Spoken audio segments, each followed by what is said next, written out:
Basic price action में candlestick pattern के अंतर्गत बेरिश इनगल्फिंग और मारुबोजू कैंडलस्टिक पैटर्न को डिटेल में समझेंगे। चलिए सबसे पहले बेरिश इनगल्फिंग पैटर्न को जानते हैं।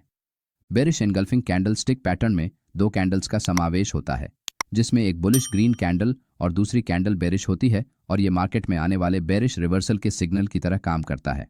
मार्केट में नियरेस्ट रेजिस्टेंस एरिया के पास बायर्स एक स्ट्रॉन्ग बुलिश ग्रीन कैंडल को क्लोज करते हैं।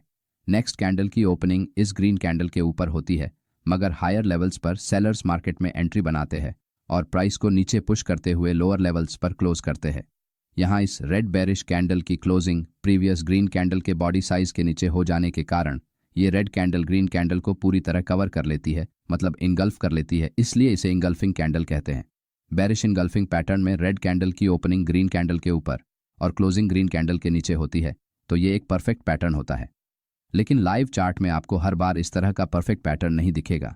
लाइव चार्ट में ग्रीन कैंडल की क्लोजिंग प्राइस और रेड कैंडल की ओपनिंग प्राइस कभी कभी एक जैसी भी हो सकती है। यहाँ दिखाए गए सभी पैटर्न्स को आप बेरिश इनगल्फिंग पैटर्न के रूप में देख सकते हैं। मार्केट में एक शॉर्ट टर्म अपट्रेंड के बाद प्राइस अपने नियरेस्ट रेजिस्टेंस एरिया के पास आते समय बायर्स द्वारा इस रेजिस्टेंस को ब्रेक करने की कोशिश की जाती है, मगर वो फेल हो जाते हैं। नेक्स्ट कैंडल की ओपनिंग ग्रीन कैंडल के ऊपर होती है, मगर हायर लेवल्स से सेलर्स मार्केट में एंट्री करते हैं और प्राइस को लोअर लेवल्स पर पुश करते हैं, जिससे चार्ट पर बिग रेड कैंडल बनती है। इस कैंडल से प्रीवियस ग्रीन कैंडल पूरी तरह कवर हो जाने से इस पैटर्न को हम बेरिश इनगल्फिंग कैंडलस्टिक पैटर्न कहते हैं, जो कि एक बेरिश रिवर्सल का सिग्नल होता है। रेजिस्टेंस एरिया के थोड़ा ऊपर अपना स्टॉप लॉस लगाकर इस रेड बेरिश कैंडल के क्लोजिंग के बाद आप एक शॉर्ट ट्रेड में एंट्री कर सकते हैं। चार्ट रीडिंग करते समय चार्ट के एक छोटे से भाग पर अपना फोकस नहीं करना चाहिए, बल्कि थोड़ी दूर से पूरे पिक्चर को देखना चाहिए, जिससे यहाँ एग्जैक्टली क्या चल रहा है ये आपके समझ में आएगा। क्योंकि मार्केट यहाँ सिर्फ बेरिश एनगल्फिंग पैटर्न बनने के कारण नीचे नहीं गया है, इस बात को आपको समझना होगा। कैंडलस्टिक पैटर्न सिर्फ आपको अपनी एंट्री का परफेक्ट पॉइंट बताते हैं, बाकी मार्केट का डायरेक्शन तो सेलर्स ही डिसाइड करते हैं।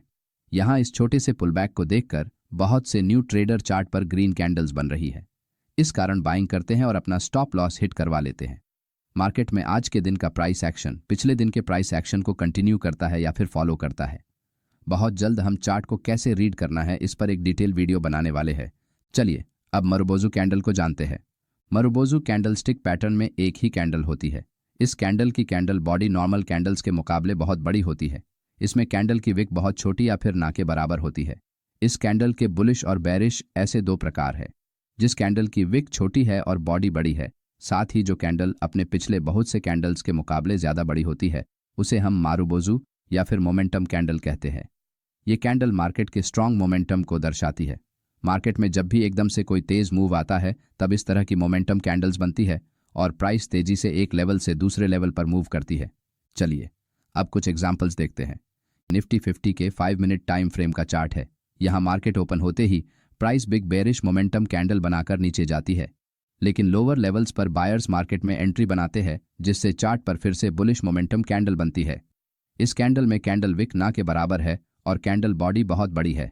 सेलर्स द्वारा इस बेरिश मारुबोजू कैंडल्स के जरिए जो सेलिंग प्रेशर बनाया गया था, उसे इस ग्रीन बुलिश मारुबोजू कैंडल ने खत्म कर दिया है, जिससे बायर सेलर्स पर हावी हो जाते हैं और प्राइस तेजी से ऊपर निकल जाती है। ऊपर जाते समय चार्ट पर बहुत बार बुलिश मारुबोजू कैंडल्स बनती है, जिससे हमें यहाँ बायर्स की ताकत का पता चलता है।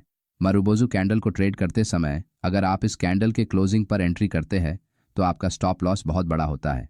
इसलिए अगर आप इस कैंडल के बाद में बनने वाली कैंडल के क्लोजिंग पर ट्रेड एंट्री करते हैं तो आपका स्टॉप लॉस छोटा हो सकता है।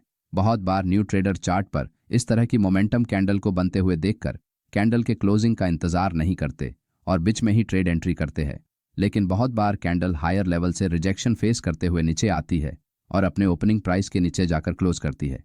इसलिए हमेशा कैंडल के क्लोजिंग का इंतजार करना समझदारी होती है। मार्केट में बिग प्लेयर्स रिटेल ट्रेडर्स के स्टॉप लॉस हंटिंग के लिए बहुत बार इस तरह के कैंडल्स चार्ट पर बनाते हैं। अगर आपको हमारा ये वीडियो अच्छा लगा तो वीडियो को लाइक और चैनल को सब्सक्राइब जरूर करें। धन्यवाद।